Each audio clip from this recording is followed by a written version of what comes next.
Albert Einstein was born in 1879 to German parents. His father, Hermann Einstein, was a salesman and an engineer. His mother was a woman called Pauline Koch. Albert had a difficulty. He was born without the ability to speak. His inability to speak was a source of worry for his parents.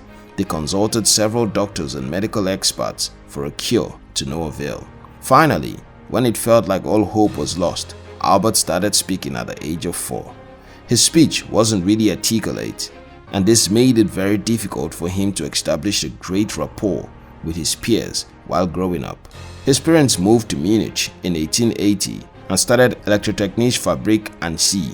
The company produced equipment from direct current. Albert attended a Catholic elementary school from the age of 5 when he could afford to lend a voice to his thoughts. Later, he transferred to Leitport Gymnasium, currently called the Albert Einstein Gymnasium. He obtained advanced elementary and secondary education. After his secondary education, he left the German Empire owing to the failure of his father's company. His family no longer had a stable source of finance, hence their move to Italy.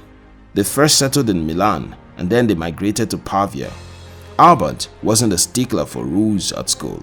He was in constant trouble with the school authority. His teachers and peers did not really like his lifestyle. His teachers told him he was lazy and his peers considered him weird. He hated the way the school operated, including their method of teaching. Much later in his life, he wrote that the spirit of learning and creative thought was lost in strict rote learning at the school. Albert was very good at maths and physics. He knew how to solve mathematical questions beyond his years and was always ahead of his peers. He worked very hard to learn mathematics topics like algebra, which was self-taught, and Euclidean geometry. He also found out proof of the Pythagoras theorem when he was only 12 years old. His private tutor noted that Albert taught himself mathematics and was soon better at maths than his teachers. But despite his academic prowess, Albert did not reach the required pass mark for the entrance examination for Swiss Federal Polytechnic. This was a huge source of depression for the 16-year-old Albert, as his dream of attaining the degree seemed threatened by his failure. But he tried another institution, the Swiss Matura, and was successful this time. After graduating in the year 1900, Albert began to search for a job to no avail. All the places he applied to turned him down. He kept on receiving rejections for 2 years. He was so frustrated and was on the verge of giving up on life. Despite these failures, Albert continued to work on scientific research. Soon, his dedication paid off as he developed the theory of relativity and became the most renowned scientist in the 20th century. So the truth is, a lot of us have been in situations that made us question our trajectory in life. Be it in the abundance of naysayers we encounter in our formative years, or teachers who didn't believe in us, or dreams that just refused to materialize into success hard as we try. But we shouldn't let moment of failure or what people think about our failure to serve as a discouragement to us.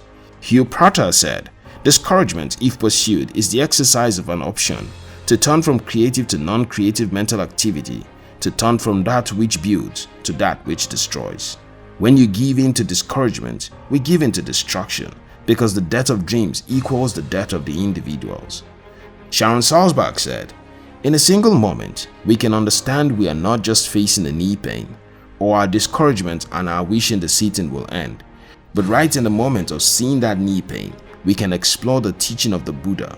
What does it mean to have a painful experience? What does it mean to fear it?"